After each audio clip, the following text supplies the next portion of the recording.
বন্ধুরা আজকে আমরা অনেক দূর ঘুরতে যাব, তাই আজকে কারে করে চলে আসলাম। আরে বাহ, এই গাড়িটা এখানে থামলো কেন? এখানে মনে হয় ক্যাম্পিংটা সেরে নিবে। আরে বাহ, জায়গাটাতে দেখতে অনেক সুন্দর। হ্যাঁ রে রাজু, ঠিকই বলছিস। আমি জিনিসপাতিগুলো বের করে ফেলি, এখানে আমরা রান্না বান্নাটা করে ফেলবো। এই তো আমি রান্নার কাজ শুরু করে দিলাম। আরে ভাবি, তুমি একদম চিন্তা করিও না, আমি তোমাকে হেল্প করতেছি। আচ্ছা ঠিক আছে, তুমি আমাকে হেল্প করো, আমি রান্নার কাজটা শেষ করে ফেলি। আর জিনিসপাতিগুলোর উপর খেয়াল রাখিও একটু।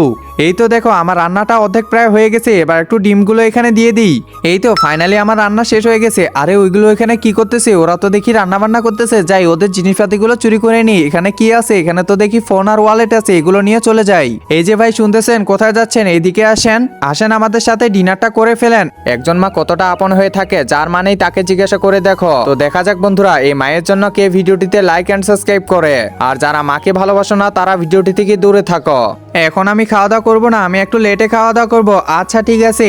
আমি কি এটা ঠিক করতেছি? ওরা আমাকে খাবার খাওয়াতে চাইলো আর আমি এগুলো চিরুকেরে নিয়ে যাব না, এটা কোনোদিন সম্ভব না। এই যে ভাবি শুনতেছেন, এগুলো আপনার ওখানে পড়েছিল। আচ্ছা ভাইয়া, ধন্যবাদ আপনাকে। আচ্ছা ঠিক আছে।